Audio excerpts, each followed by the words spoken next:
안녕하십니까. 더 메시지 시청자 여러분. 저는 고양시 화정동에 위치한 축복교회를 담임하고 있는 지경휘 목사입니다. 오늘 본문의 말씀인 요한복음 2장 6절에서 7절 말씀, 거기에 유대인의 정결 예식을 따라 두세 통 드는 돌 항아리 6이 놓였는지라. 예수께서 그들에게 이르시되 항아리에 물을 채우라 하신즉 아기까지 채우니. 오늘 본문의 말씀을 중심으로 변해야 산다, 채워야 한다라는 제목으로 같이 은혜를 나누고자 합니다. 우리의 어떠한 문제라도 예수님을 바꾸면 해결됩니다. 주님이 하시면 되는 것입니다. 그러기 위해 세상의 죄악, 시기, 질투, 미움 등 내 마음을 다른 것으로 채우고 있는 것을 비워야 하나님의 은혜로 채울 수 있음을 보았습니다.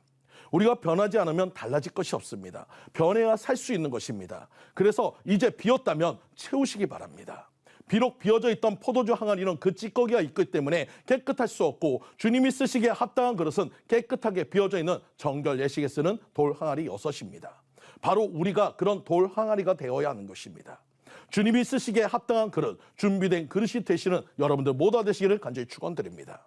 그런데 여기에는 한 가지 문제가 있습니다. 분량 즉 그릇의 크기입니다. 내 손에 컵을 들고 하나님 은혜 많이 부어주세요 외쳐도 하나님이 채워줄 수 있는 것은 컵만큼입니다. 그러면 우리는 왜 많이 안 주시냐고 원망하고 있습니다. 하나님 이미 우리의 분량을 채워주셨습니다. 아니 넘치도록 부어주셨습니다. 그럼 문제는 누구에게 있을까요? 작은 그릇을 준비한 우리에게 있는 것입니다. 작은 잔을 가지고 하나님 많이 채워주세요 아무리 외쳐도 작은 잔밖에 채워줄 수 없습니다. 그럼 우리는 큰 그릇을 준비해야 하고, 그러기 위해 우리의 작은 마음의 그릇을 깨지고 빚어지고 연단되어 넓어지는 과정이 필요한 것입니다. 왜 나는 응답이 왜 안 되지? 라는 의문이 든다면 우리의 그릇을 준비하고 있는 과정인 것을 믿으시기 바랍니다. 첫 번째로 내 잔을 비우지 못한 것입니다. 앞서도 얘기했지만 내 그릇이 깨끗하지 못하다면 주님은 그것에 은혜를 부어줄 수 없습니다. 먼저 나를 돌아봐 내 마음을 깨끗하게 비우시는 성도님들 되시기를 간절히 축원드립니다. 두 번째로 내 잔을 넓히고 있기 때문입니다. 작은 간장 종지 그릇이 넓어지기 위해서는 깨어지고 부셔져서 가루가 되어야 합니다. 작은 불순물이 있으면 그릇을 만들 수 없게 완전히 고운 가루가 될 때까지 우리를 부수는 작업을 합니다. 이것을 연단이라고 합니다. 그리고 그 가루로 하나님이 원하시는 그릇을 만드시고 성령의 불감에서 구워져서 비로소 하나님의 은혜의 그릇이 되는 것입니다.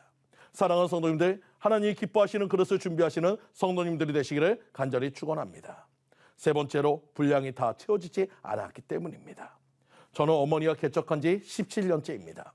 처음 개척하기 전에 어머니는 전도사 생활을 하시고 계셨고, 당시에 저와 남동생, 여동생은 예수님을 믿다가 긴 방학에 들어간 상태였고 아버지도 믿지 않는 상태였습니다.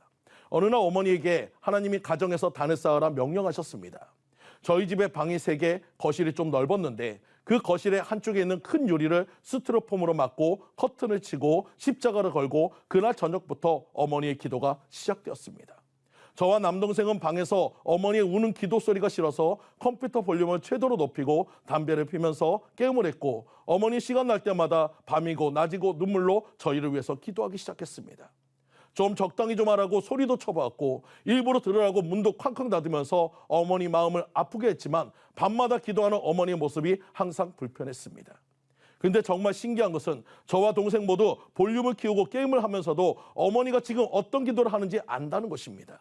그렇게 어머니의 눈물의 기도가 2년이 되었을 때 저희 가정에 변화가 있기 시작했습니다.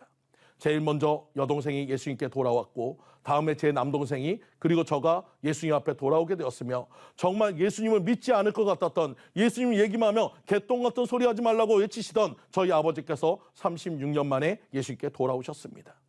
어머니의 눈물의 분량이 채워지니 저희 가족들이 구원받는 역사가 이루어졌고, 그의 교회를 개척하고, 아버지는 장로로 교회 충성하며 또 제 남동생은 안수 집사로, 저는 목사로 여러분 앞에 이렇게 설 수 있었습니다.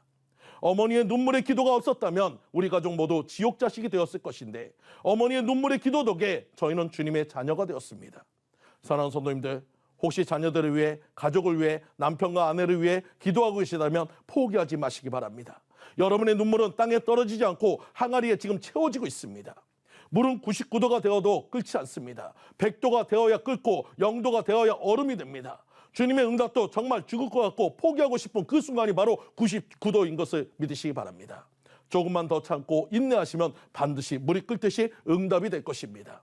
오늘 여러분의 자녀들을 위해, 가족을 위해 기도하시기 바랍니다. 혹시 기도하다 멈췄다면 다시 기도할 수 있게 주님의 강대상에 그 이름을 올리고 기도하시면 반드시 돌아오는 역사가 있음을 믿으시기 바랍니다.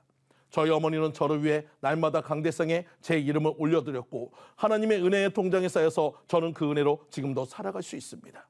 사랑하는 성도님들, 자녀들을 위해 주님 앞에, 보좌 앞에 그 이름을 올리고 기도하시기 바랍니다.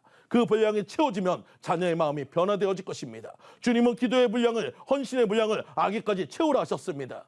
그 순종함을 통해서 기적을 체험하시는 성도님들 모두가 되시기를 간절히 축원드립니다. 지금까지 더 메시지 지경희 목사였습니다.